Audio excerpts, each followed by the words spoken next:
RCF.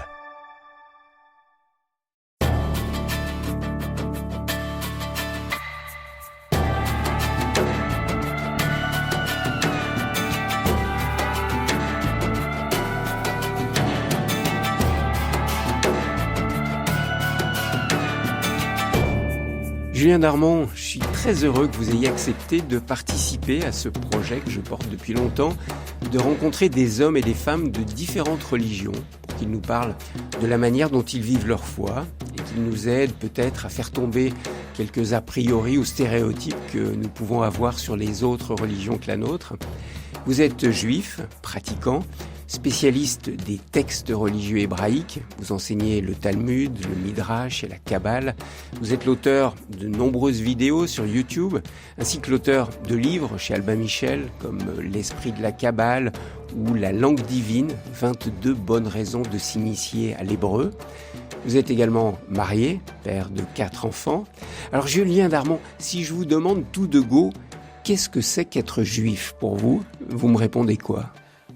Alors, vous n'êtes pas le premier à poser la question, puisque, de fait, c'est une question qui est peut-être aussi vieille que le judaïsme lui-même.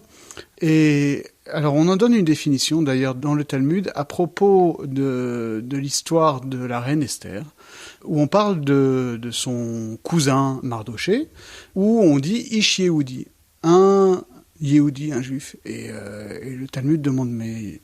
il n'est pas juif, il n'est pas Yehudi au sens il ne descend pas parmi les 12 tribus d'Israël, parmi les 12 fils de Jacob, il ne descend pas de Yehuda, il descend de Benjamin.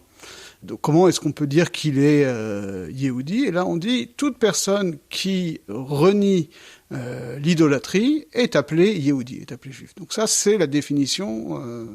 Alors qu'est-ce que ça veut dire renier l'idolâtrie? Qu'est-ce que ça veut dire? Alors ça veut dire justement, et c'est ça tout le nœud, parce que on parle du monothéisme. Alors le monothéisme, ça peut vouloir dire beaucoup de choses. C'est pas un terme qui est d'ailleurs spécifiquement juif.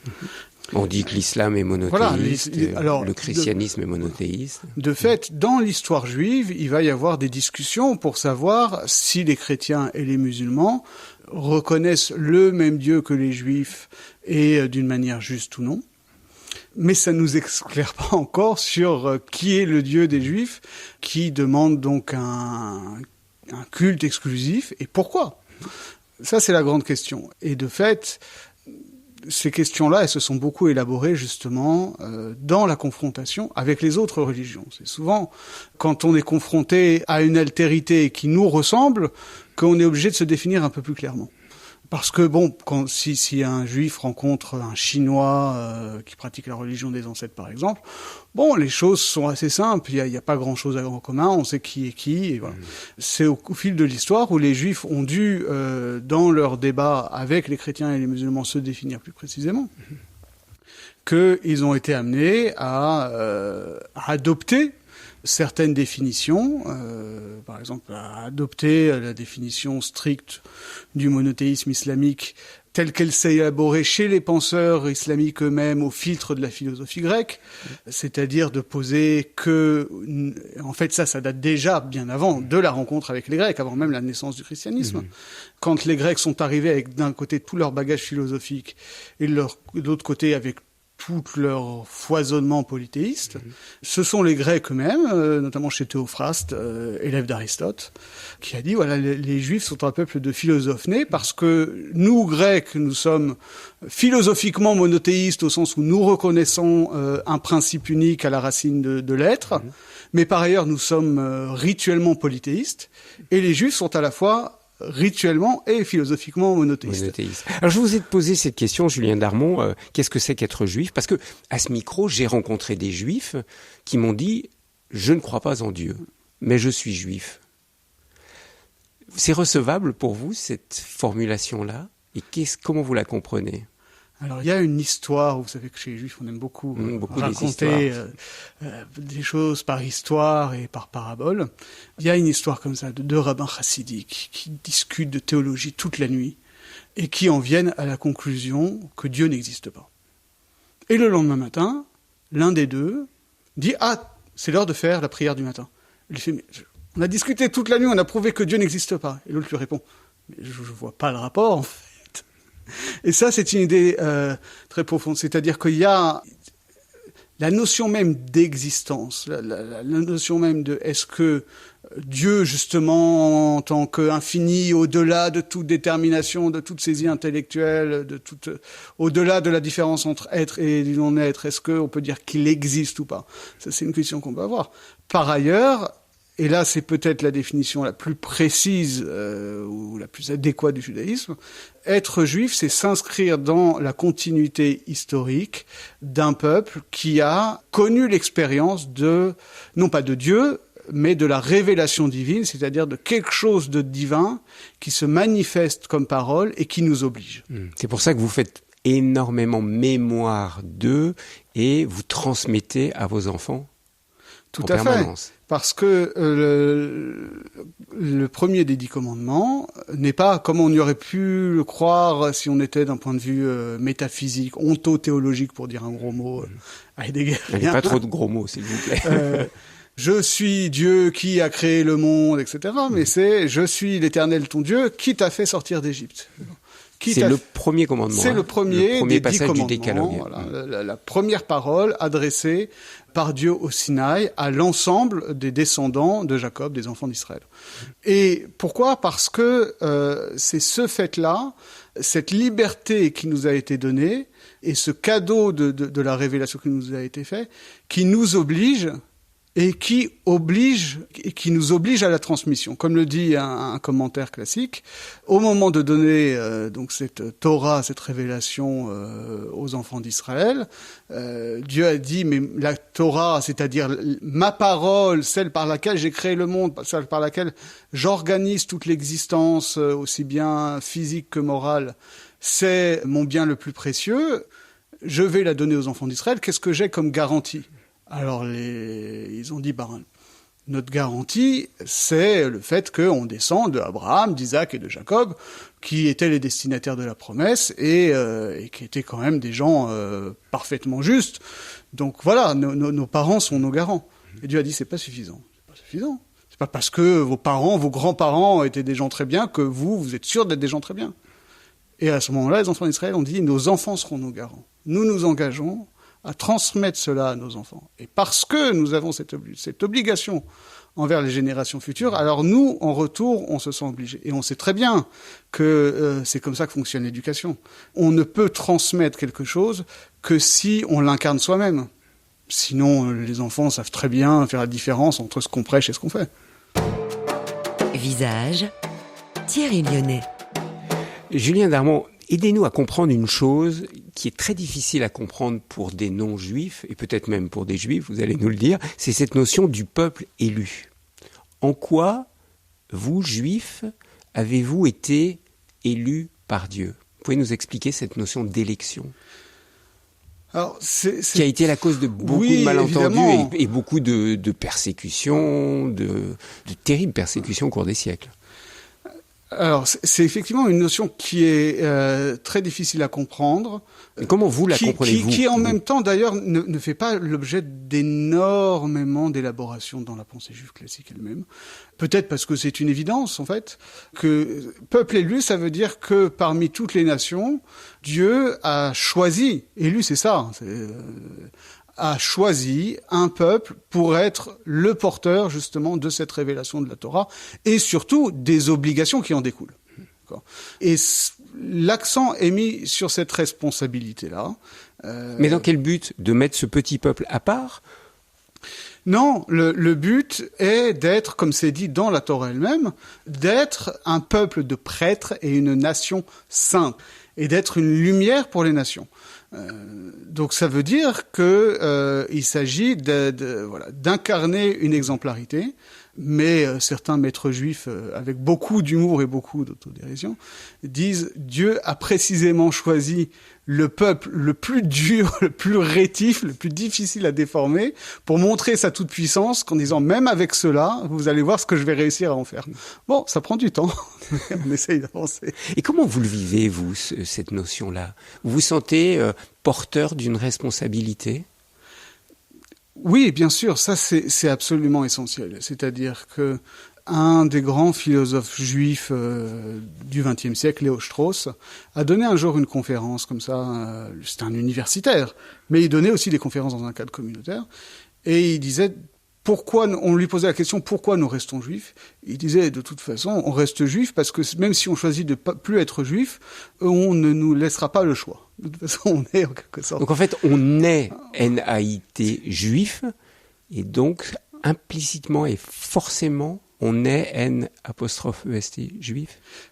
En tout cas, on peut pas faire autrement, finalement, par la historiquement, naissance. on voit bien que certains non-juifs se feront un plaisir de nous le rappeler, et donc ça implique pour nous d'incarner le meilleur de ce que peut être le peuple juif, et non pas de laisser prise aux préjugés et aux stéréotypes.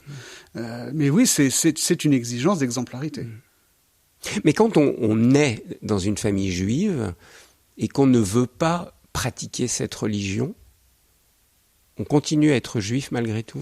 On continue à être juif malgré tout parce que on s'inscrit précisément dans cette tradition historique qui est la trace de l'intervention de Dieu dans l'histoire. Et alors il y a de fait différentes manières d'être juif, mais malgré tout, il est très très rare de rencontrer des gens qui disent « pour moi ça signifie rien être juif ». Encore une fois, si pour eux ça signifie rien, ça veut pas dire que pour leurs enfants ça signifiera rien du tout. Il y a beaucoup de retours de refoulés, de sauts de génération, phénomène très très prégnant aujourd'hui. C'est quelque chose qu'on observe beaucoup, que moi je vois dans mes interactions avec la communauté, de gens qui sont les enfants ou les petits-enfants, de gens qui ont voulu couper avec l'identité juive et qui reviennent vers ça. Ils savent pas tellement pourquoi, ils savent pas tellement comment, ils savent pas vraiment sous quelle forme, mais ça les travaille.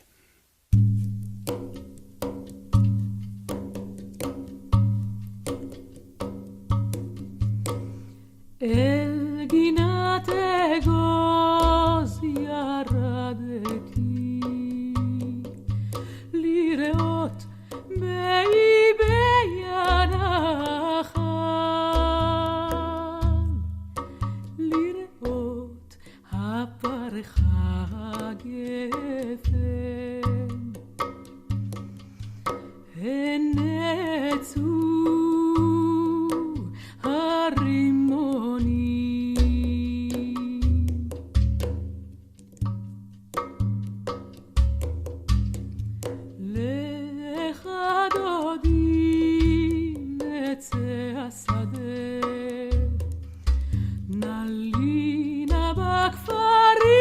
נשקים על הכרמים נראה הפרחה גפן פיתח השם הדר.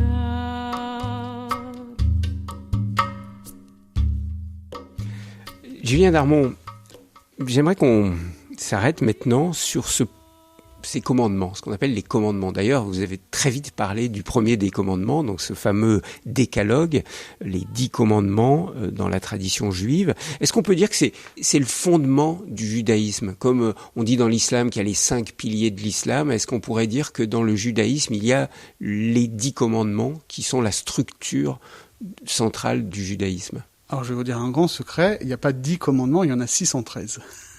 Ah, d'accord. Donc ça fait un peu plus de boulot. Les fameux mitzvot, hein, les fameux mitzvot. Les mitzvot, Ouais. les commandements, la tradition rabbinique compte que il y a 613 occurrences où Dieu donne une directive soit à tout le peuple juif, soit à certaines parties. En fait, on n'est pas concerné par les 613. Il y en a qui relèvent du service des prêtres au temple de Jérusalem, etc.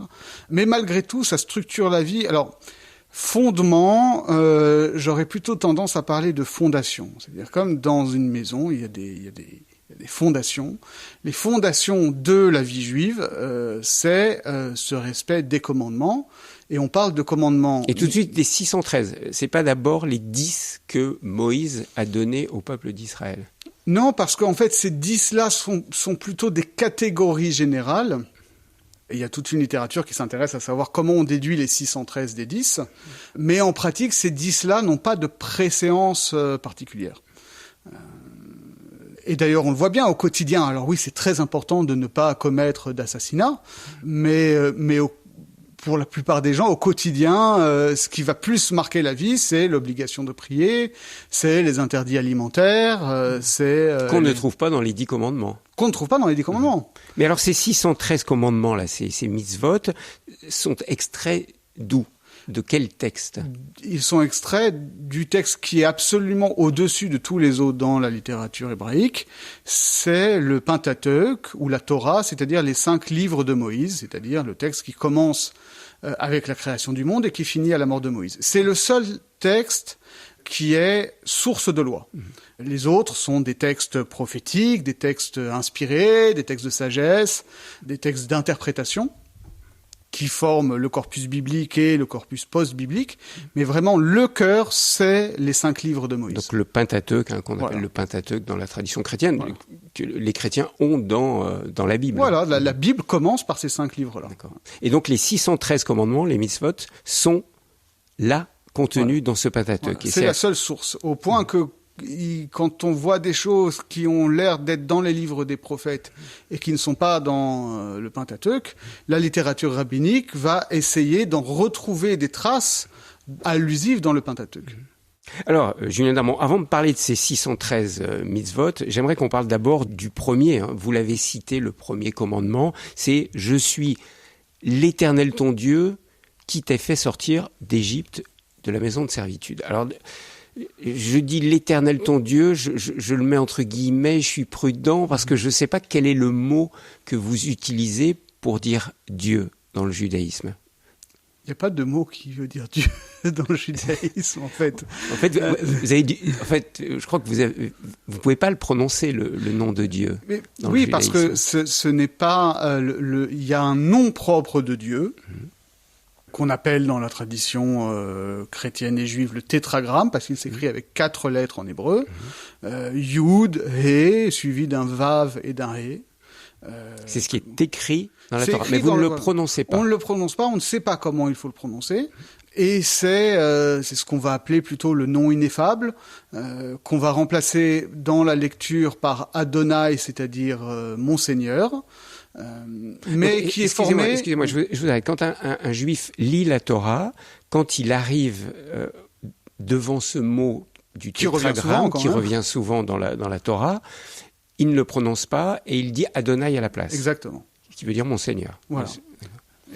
Mais qu'on traduit aussi donc par l'Éternel, puisque les 4 lettres du tétragramme sont les lettres du verbe être, à la fois au passé, au présent et au futur. Donc comme si tous les temps étaient entremêlés. Je suis celui qui est, qui sera... qui était, qui est et qui sera. Voilà. Et de la même manière, donc ça c'est pour ce qu'on rend en français par l'Éternel, ou le Seigneur. Dans les Bibles anglaises, vous avez trouvé The Lord, écrit en capital dans la King James Bible, mais suivi par ton Dieu. Alors ça veut dire quoi, ton Dieu ? En hébreu...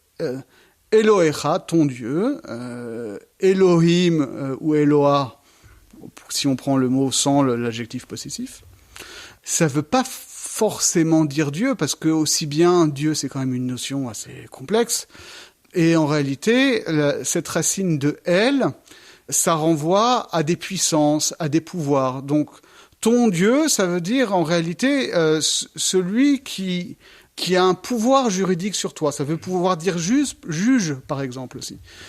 Et donc, reconnaître l'Éternel comme son Dieu, c'est reconnaître précisément cet être au-delà du passé, du présent et du futur, au-delà du temps, au-delà de l'être. Et au-delà de l'espace. Au-delà de l'espace, au-delà de l'espace, du temps.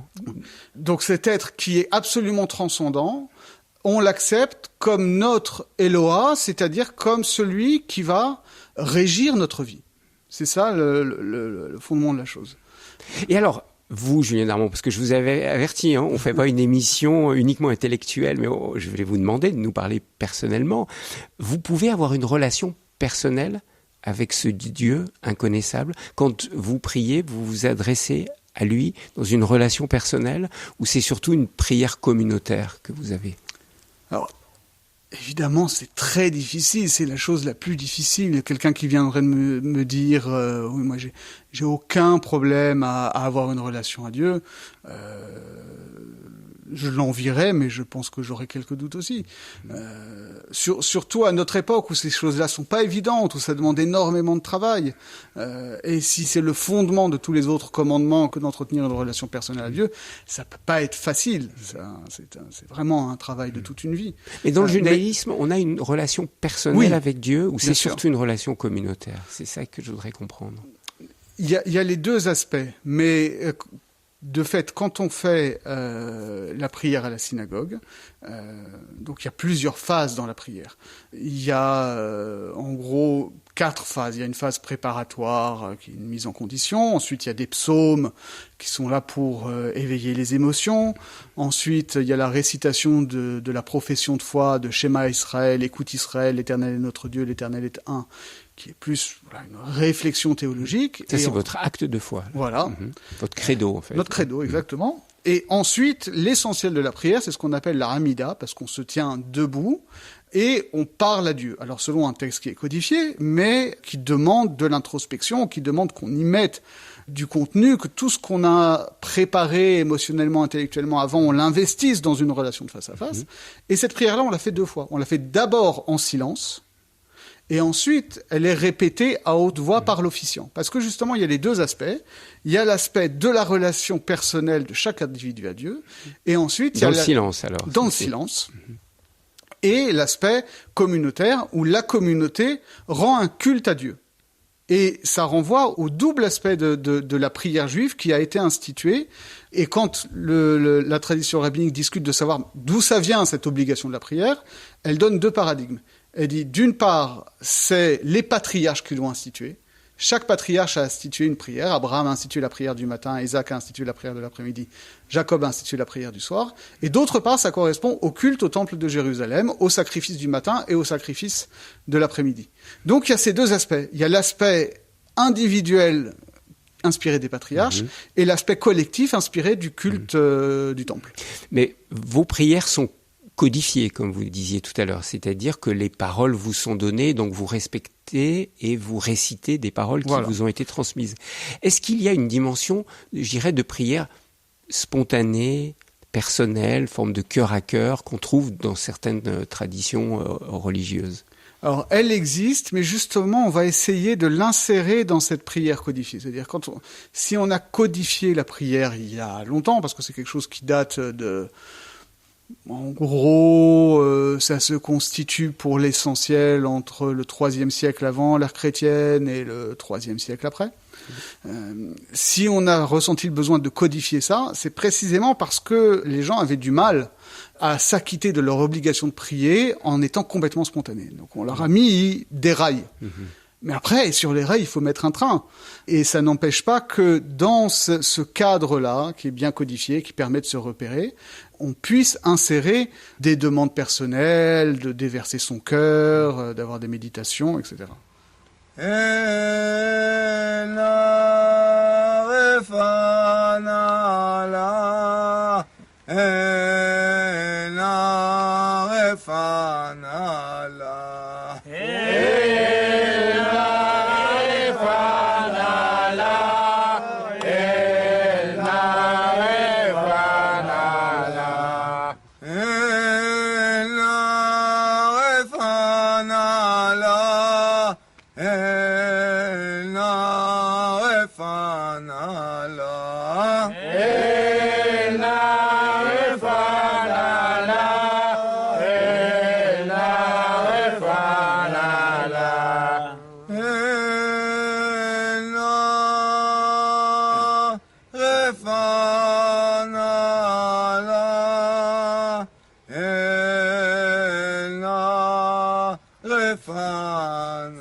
Julien Darmon, vous êtes un spécialiste de la langue juive. Vous avez écrit un livre d'ailleurs qui s'intitule « La langue divine » où vous montrez à quel point la langue hébraïque est riche, belle. Alors Aidez-nous à comprendre aussi cette dimension de la langue de l'hébreu que vous utilisez quand vous priez, quand vous étudiez les textes. En quoi cette langue est selon vous une langue divine ? Alors j'emploie à dessein l'expression de langue divine et pas de langue sacrée. D'une part parce que je veux pas faire trop peur aux gens quand même. Et d'autre part parce que... Il faudrait vous expliquer la différence alors. Le sacré, ça renvoie à quelque chose de très hiératique, de très cadré, d'un peu... qui fait un peu peur. Parce que le sacré, c'est justement ce dont on doit s'écarter, dont on doit respecter les limites. Alors que langue divine, ça renvoie au contraire à l'idée que cette langue-là, qui a ses limites, d'accord ? Il y a 22 lettres en hébreu, il y a un certain vocabulaire, il y a des règles syntaxiques, etc. Mais dans ce cadre-là, dans ces contraintes de la langue et de la grammaire, il y a un infini, une transcendance qui se manifeste, qui passe par l'interprétation. C'est-à-dire que l'une des particularités de l'hébreu, comme des autres langues sémitiques, l'arabe ou l'araméen, est que les consonnes et les voyelles n'ont pas le même statut. C'est-à-dire que les consonnes, c'est quelque chose de très cadré qui va donner le sens. Et les voyelles, elles, vont venir donner les fonctions grammaticales au mot, typiquement. Or, les voyelles ne sont pas notées quand on écrit en hébreu. Donc ça ouvre la possibilité d'interprétation. Parce qu'un même verbe peut se lire, par exemple, comme un passif, ou à la voix passive ou à la voix active. Et ça change le sens. Et cette ambiguïté-là, elle est voulue par le texte lui-même, et donc elle ouvre à des interprétations, et c'est ça qui fait que, au-delà de la pratique des commandements dont j'ai parlé comme des fondations de la maison elle-même, elle se construit par l'interprétation créatrice du texte biblique. Et en fait, c'est à ça qu'on passe l'essentiel de notre temps. Oui, c'est ça. Elle vous offre un possible absolument immense et illimité. Et c'est pour ça que vous interprétez sans arrêt les textes et vous revenez sans arrêt sur les textes. Parce que vous pouvez les interpréter de manière différente. Et qu'on passe notre temps, effectivement, à revenir sur les mêmes textes, à des choses qu'on croit avoir... C'est une expérience que tout le monde fait quand il est dans ce domaine de l'étude. Des textes qu'on croit avoir bien labourés pendant des années, et puis 10 ans après, on vous demande de donner un enseignement dessus, vous les retravaillez et vous voyez des choses que vous aviez jamais vues. Et ça, c'est grâce à cette langue hébraïque qui est divine, selon vous ? Alors, c'est grâce, d'une part, au niveau le plus fondamental, vraiment à cette polysémie, à cette fécondité de la langue hébraïque, et ça vient aussi de la longue durée des interprétations, parce que ça fait quand même plusieurs millénaires qu'on travaille ces textes-là. Et surtout, ce qui est fondamental, c'est que ce sont des textes qui ne s'étudient pas seuls. Ça s'étudie toujours au moins en binôme ou en groupe. Pourquoi ? Parce que quand on étudie seul, c'est très facile de se persuader qu'on a la bonne lecture et que on n'a pas besoin d'aller chercher plus loin. Quand on étudie à plusieurs, on se rend compte qu'il y a différentes lectures qui sont possibles et que donc l'essentiel du sens ne se joue pas dans ma lecture ou dans ta lecture, mais dans ce qu'il y a en commun au fondement de nos deux lectures et qui produit justement la diversité d'interprétation. D'où cette impression de conversation permanente quand on rentre dans une yeshiva, donc c'est-à-dire un centre d'études de juifs. On voit des jeunes qui discutent entre eux ou qui questionnent un maître. Donc c'est pour ça qu'il y a toujours ce dialogue autour des textes. Et dans un brouhaha indescriptible. On dit, mais comment peuvent-ils se concentrer ? Alors, je vous explique, c'est un effet de masse. C'est-à-dire que si vous êtes 2 binômes dans une bibliothèque, vous pouvez pas vous entendre. Mais s'il y a 50 binômes, de toute façon, il y a un tel bruit que vous vous concentrez que sur la personne qui est en face de vous et ça marche très bien. Ce côté langue divine, alors là aussi, ça peut irriter. On peut se dire, mais pourquoi les Juifs s'approprient cette langue comme étant la langue finalement donnée par Dieu, alors que les hindous disent la même chose avec le sanskrit, ou les musulmans disent la même chose avec l'arabe. Et les chrétiens ont dit longtemps avec le latin que c'était une langue sacrée aussi. Donc, comment vous réagissez par rapport à ces autres traditions religieuses qui, elles aussi, considèrent leur langue comme une langue divine ? Alors, sur un plan tout à fait personnel, je ne le conçois pas du tout sur un mode exclusif. C'est-à-dire que pour moi, dire que telle langue est divine, ça ne se fait pas à l'exclusion des autres langues, parce que de toute façon, soyons bien d'accord, quand on nous dit que Dieu a créé le monde par la parole et qu'on discute de savoir quelle langue parlaient Adam et Ève au Jardin d'Éden, On peut pas prendre au sens littéral que Dieu a utilisé des mots avec une langue et des dents et des lèvres physiques. Donc ça veut dire autre chose.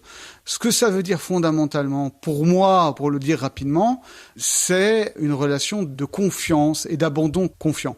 C'est ce qu'on appelle en hébreu émouna, qu'on traduit en général par foi, mais la foi, c'est pas tant la croyance, c'est la confiance.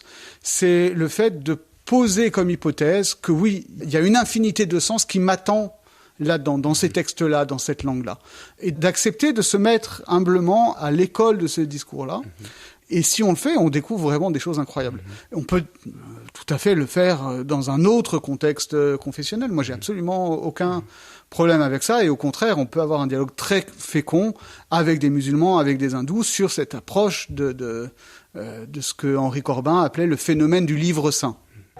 Visage RCF.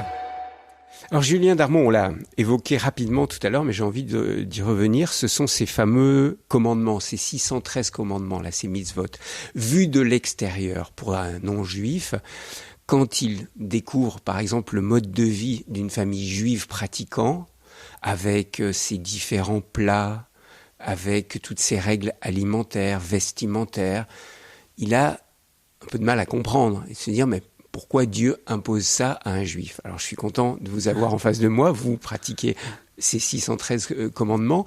Comment vous le vivez? Comment vous comprenez ces commandements qui vous sont demandés par Dieu pour pratiquer votre tradition religieuse? Il y a une métaphore que j'aime beaucoup, c'est celle du skieur.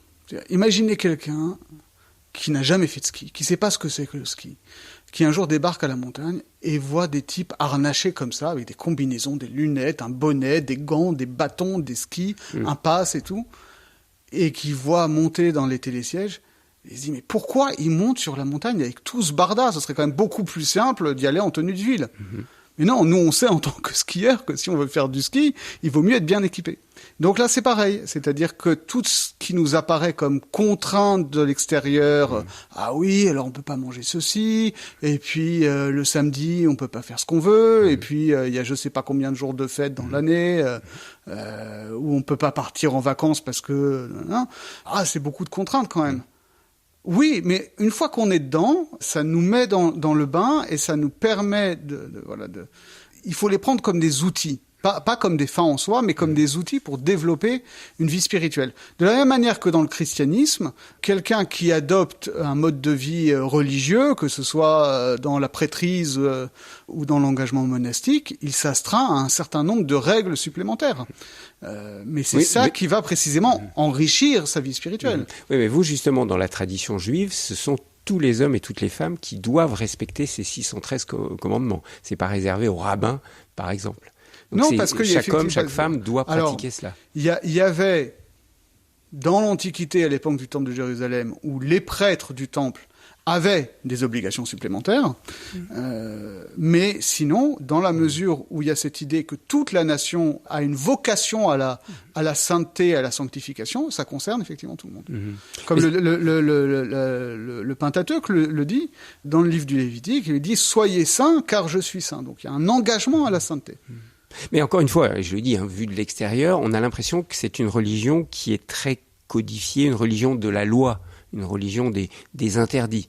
Tu fais ceci, tu ne fais pas cela. Je suis allé voir dans les mitzvot, vous avez 248 commandements positifs, donc c'est des injonctions. Fais ceci, et vous avez 365 commandements négatifs. Ne fais pas ceci. Donc voilà, vu de l'extérieur, on s'est dit, mais la vie d'un juif, elle est vraiment marquée par 365 interdits très précis, et des interdits qui nous semblent très très surprenants. Par exemple, ne pas mélanger le lait et la viande de vache, par exemple, le bœuf. Et donc vous avez des plats pour bien séparer tout cela.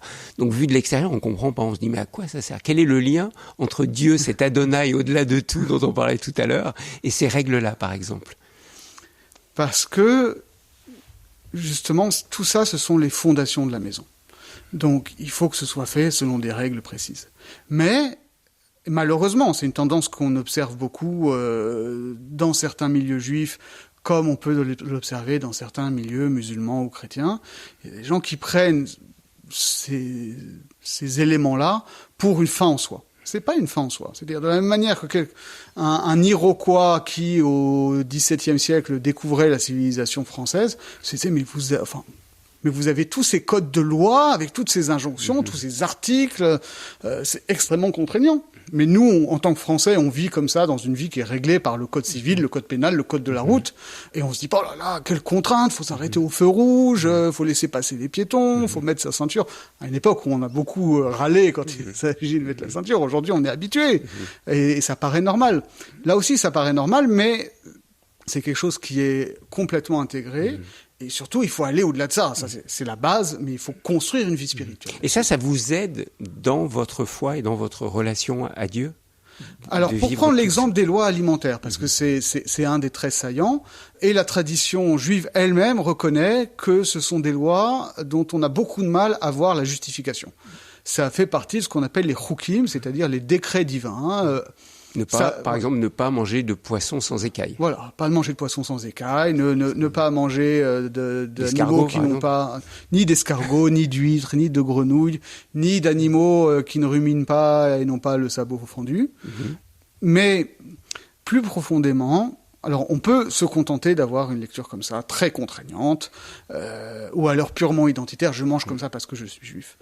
Mais plus profondément, l'idée, c'est de détruire l'évidence du rapport à la nourriture, et en particulier aux animaux, parce que les règles alimentaires, elles ne portent pas sur les aliments en tant que tels, elles portent d'une part sur les aliments d'origine animale, et d'autre part, en terre d'Israël spécifiquement, sur les produits agricoles de la terre d'Israël. Et ça vise à déconstruire l'illusion de la maîtrise. L'homme se croit tout permis vis-à-vis des animaux, de la même manière que l'homme se croit possesseur de la terre.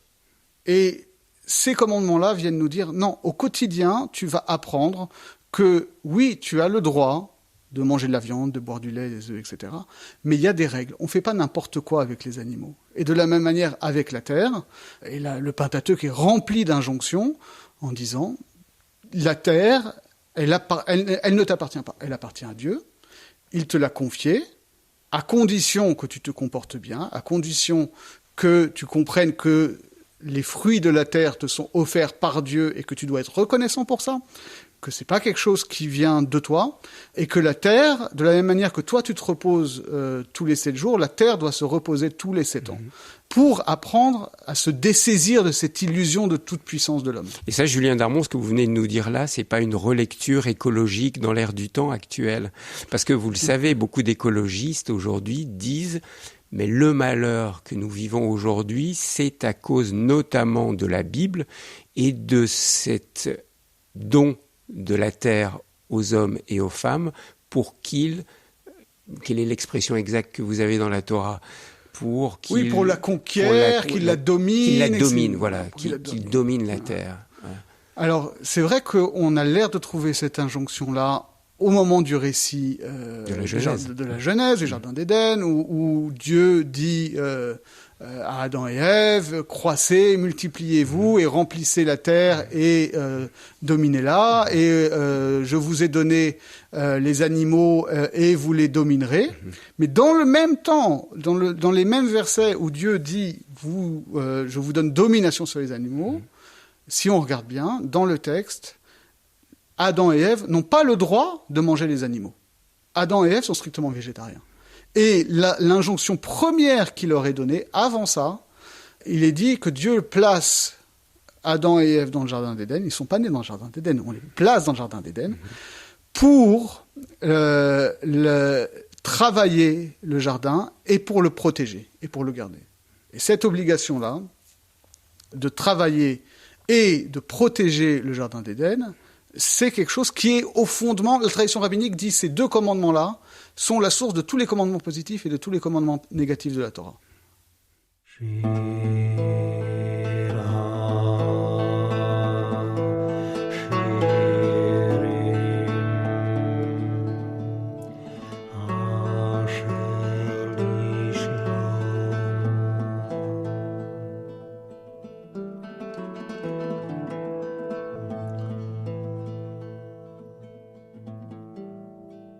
שקנים מנשיקות ihu kitovim dalecha miyam.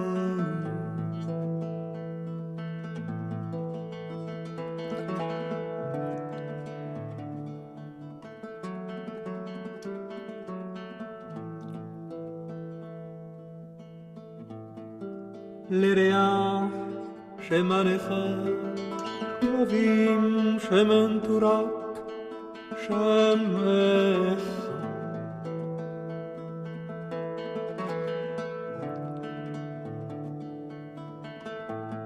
על כן עלמות אהבוך בשכני אחריך נרוצה הביאני המלך חדריו נגילה ואני שמחה.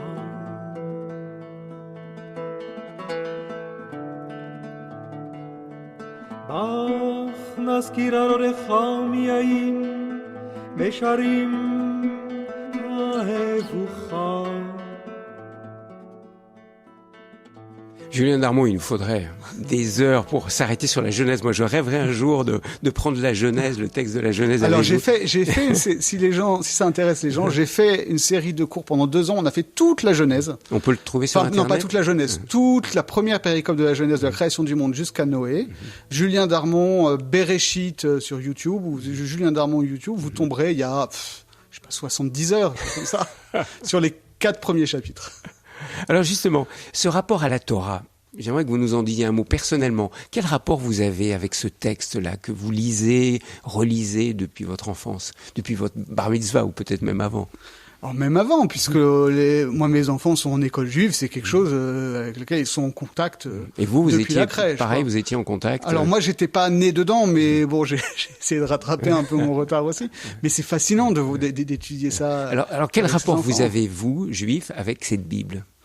Alors, cette Torah. C'est quelque chose qui est omniprésent parce que non seulement c'est la base de l'étude, mais il faut comprendre que ça scande aussi complètement notre temps liturgique, puisque on lit l'ensemble du Pentateuque sur une année à la synagogue. Et donc chaque semaine a son passage des livres de Moïse attribué. Et donc traditionnellement, on sait. Alors à la table de Shabbat, les enfants ont appris à l'école quelle était la paracha de la semaine, comme on dit ça. La paracha, c'est le passage biblique de la semaine. D'accord.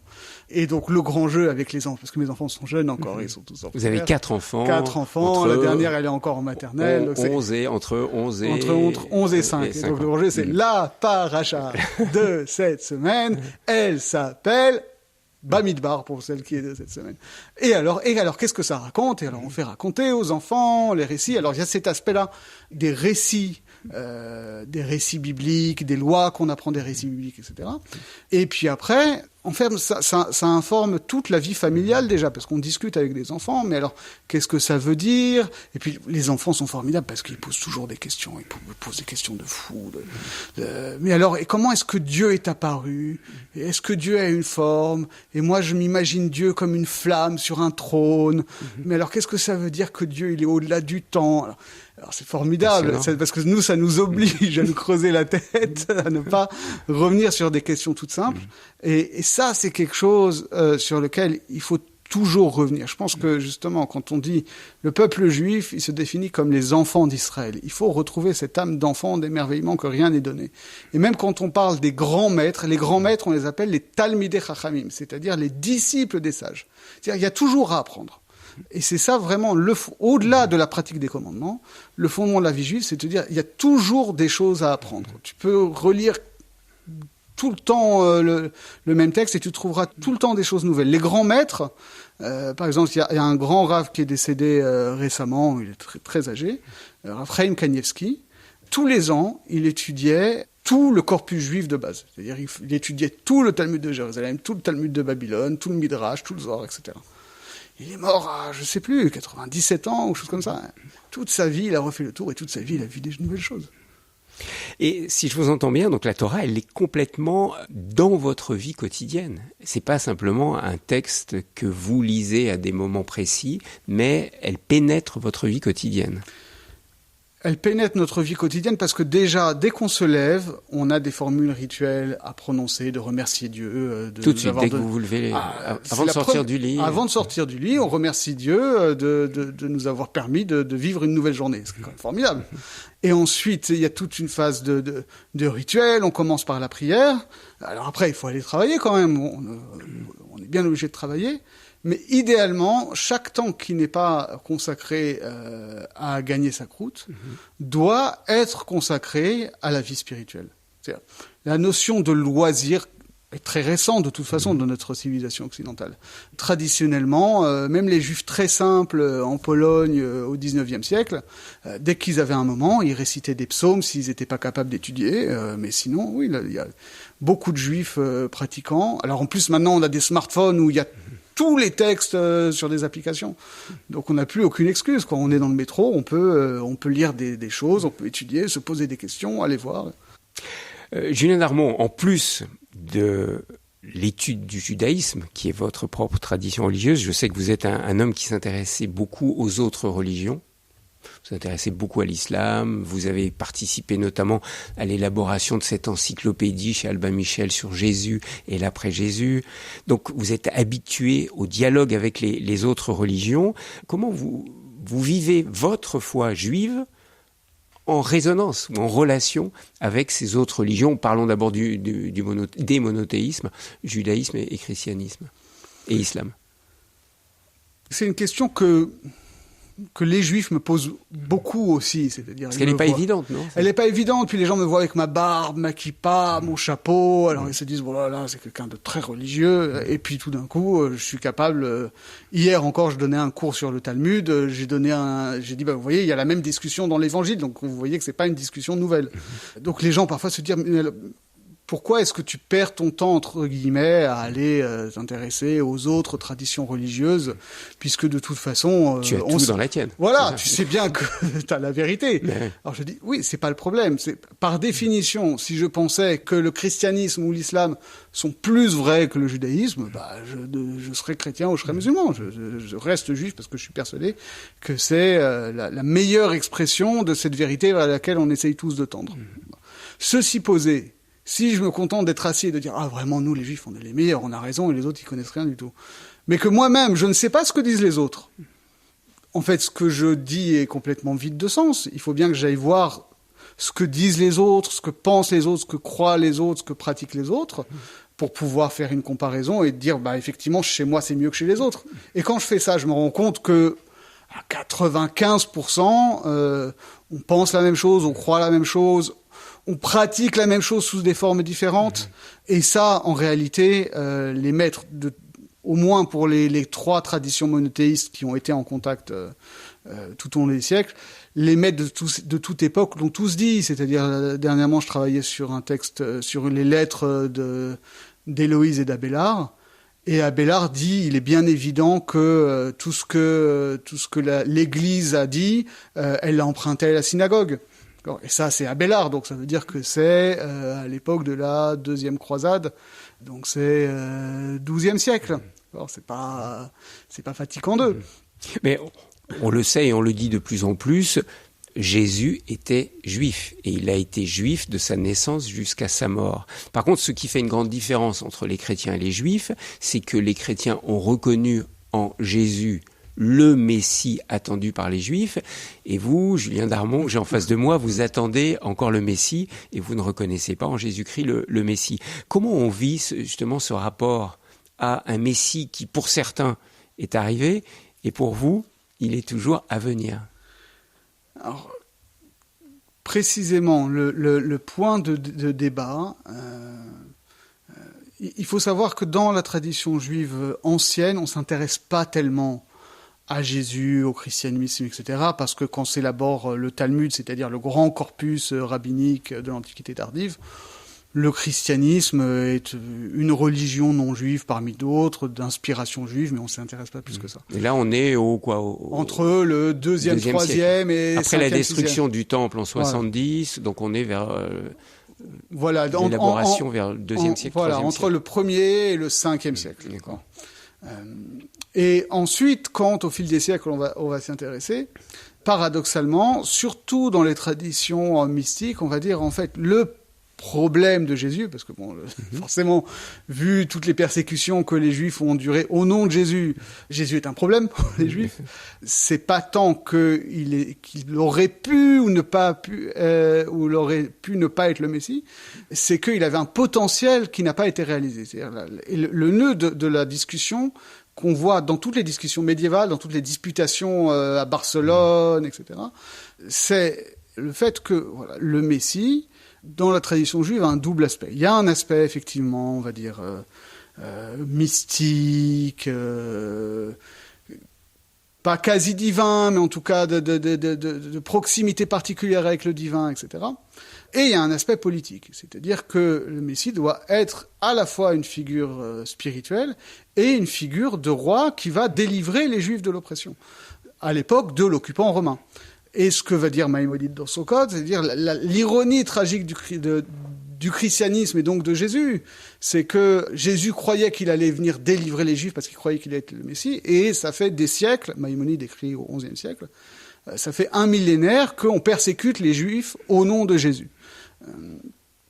Donc c'est en cela que réside la différence, c'est-à-dire que du point de vue juif, encore une fois, et ça ne préjuge pas des diverses interprétations chrétiennes qu'il peut y avoir, d'un point de vue juif, nous considérons que le Messie n'est pas arrivé parce que nous constatons que le mal règne encore dans le monde. Et, malheureusement, au XXIe siècle, pour vous, juifs, le Messie que vous attendez est celui qui va reconstituer l'État d'Israël comme à l'époque davidique, par exemple? C'est beaucoup plus que ça. C'est celui qui va instaurer un règne de paix universel. Universel. Comme le dit Dieu à travers la bouche d'Isaïe, et ma maison, c'est-à-dire mon temple, sera une maison de prière pour tous les peuples. Et là, il n'y aura plus ni juifs ni non-juifs. Ça ne veut pas dire qu'il n'y aura plus ni juifs ni non-juifs, mais tous les peuples reconnaîtront la souveraineté divine. Bon, toutes les visions que les chrétiens connaissent très bien dans Isaïe, le lion paîtra avec l'agneau, on transformera les épées en socs de charrue, etc., etc. La paix. La paix universelle. La paix universelle. Et au-delà de la paix géopolitique entre les nations, la paix entre individus, la fin des rapports de domination, que ce soit les rapports de domination entre groupes humains, mais aussi cette idée que toutes les formes d'asservissement, y compris les formes d'asservissement qu'on peut avoir par rapport au travail, c'est-à-dire que traditionnellement, le grand espoir qui est exprimé pour l'époque messianique chez Maïmonide notamment, c'est de dire enfin, on n'aura plus tous ces soucis et on pourra se consacrer entièrement à l'étude de la Torah et à la connaissance de Dieu. C'est un beau programme. C'est ce qui vous fait rêver, Julien Darmon. Voilà, ça vous fait rêver. Et d'ailleurs, j'avais un ami comme ça, parce que il y a certains courants messianiques qui sont très forts aujourd'hui dans le judaïsme. Alors on entend parfois des gens, ah là là, tout va mal, ah là là, vivement que le Messie arrive, vivement que le Messie arrive. Et j'avais un de mes maîtres qui disait à ces gens, il disait, et quand le Messie va arriver, qu'est-ce que tu vas faire? Qu'est-ce que ça va changer pour toi? C'est-à-dire, tu vas avoir du temps pour étudier la Torah, pour te consacrer à Dieu. Mais ça, tu peux le faire aujourd'hui. C'est ce que font certains juifs aujourd'hui à Jérusalem qui consacrent leur vie à l'étude, qui sont financés pour étudier. Mais on n'est pas obligé de le faire à plein temps. L'important, c'est de laisser une place à ça dans notre vie. Même si c'est 5 minutes par jour, savoir qu'on peut, dans notre quotidien, faire une place à la transcendance. Ça, c'est la présence de l'ère messianique dans notre histoire pré-messianique. Vous l'avez un peu évoqué tout au long de cet échange, Julien Darmon. Est-ce que on peut dire que la pratique du judaïsme, donc c'est-à-dire vraiment l'étude de la Torah, le respect des commandements, est un chemin de transformation? Est-ce que vous formuleriez ça comme ça? Est-ce que la pratique de votre religion entraîne une transformation de votre être? Oui. Enfin, est-ce que ça l'entraîne? Je ne sais pas. Est-ce que ça doit l'entraîner? Oui. C'est-à-dire que Normalement, c'est une discipline spirituelle, ça doit passer par le perfectionnement moral, c'est absolument indispensable. Pas simplement de la connaissance, c'est pas de l'acquisition de connaissances. Non, parce que sinon, si on se contente de la pratique rituelle du commandement, et si on se contente d'une approche intellectuelle de l'étude de la Torah, tout ça, ça reste complètement désincarné. Si par ailleurs on reste un sale type, quelqu'un qui est en proie à la colère, à la petitesse, etc., c'est pire que tout, finalement. C'est-à-dire qu'il y a une disjonction totale entre ce qu'on prétend incarner et ce qu'on incarne vraiment. Et ça, c'est absolument dramatique. Donc, il faut travailler là-dessus. Donc, c'est un chemin de transformation, mais il faut faire très attention. Ça, c'est valable pour toutes les religions. Je me rappelle, je connaissais quelqu'un, un jeune homme qui était un peu paumé dans sa vie, qui avait des problèmes sociaux, psychologiques, etc. Qui m'a dit, tu crois que si je devenais religieux, ça m'aiderait ? Je lui ai dit, attention, c'est pas un élixir de jouvence. C'est pas parce que tu vas te devenir religieux, entre guillemets, t'astreindre à des rituels, que ça va te transformer magiquement. C'est un travail qu'on fait sur soi. Et au contraire, et c'est un phénomène qu'on observe très souvent, notamment dans les phénomènes de radicalisation, des gens qui ont un mal-être, qui croient que la religion en tant que telle, par une simple adhésion, va les sauver, et en fait, ils transposent leur mal-être dans leur religion, et leur religion devient complètement perverse. On a malheureusement pas mal d'exemples aujourd'hui dans différentes religions. Pour terminer, Julien Darmon, vous avez des enfants, vous nous l'avez dit, vous avez 4 enfants. Qu'est-ce que vous aimeriez leur transmettre d'essentiel, en lien bien sûr, avec votre foi juive ? Alors plus que des réponses qu'ils ont de toute façon par l'école et sur lesquelles on essaye de travailler en disant que c'est pas forcément tout à fait ça, c'est justement cette capacité à se poser des questions. C'est-à-dire pas se dire je crois en Dieu, Dieu est une évidence, la pratique est une évidence, mais de se dire, il y a un truc là-dedans, il y a un truc, ça vaut le coup d'engager sa vie à creuser ces questions-là. Pas forcément à trouver des réponses, mais à creuser ces questions-là et se dire que, peut-être dans une forme de pari pascalien, quitte à faire quelque chose de sa vie, autant la consacrer aux grandes questions insolubles de l'existence. Et par rapport à la philosophie, ce que j'ajouterais pour le judaïsme, et se dire que justement, cet engagement dans le questionnement doit se traduire dans un engagement de vie, et dans un engagement non seulement vis-à-vis de Dieu, mais vis-à-vis d'autrui. Ça, c'est ce qui me paraît essentiel à transmettre. Merci beaucoup, Julien Darmon. J'étais ravi de cet échange avec vous. Frustrant parce qu'il y aurait tellement de sujets à aborder. On aurait pu parler de la Kabbale, on aurait pu parler du sens de la terre d'Israël. Bref, tellement d'autres thèmes. Je renvoie à vos vidéos qu'on peut trouver sur YouTube. Il suffit de taper Julien Darmon et puis on peut trouver énormément d'enseignements que vous donnez. Puis je renvoie à vos ouvrages, La langue divine pour mieux connaître l'hébreu. Et puis vous avez également écrit un livre sur la Kabbale qui s'intitule L'esprit de la Kabbale aux éditions Albin Michel. Merci beaucoup Julien Darmon. Merci beaucoup Thierry.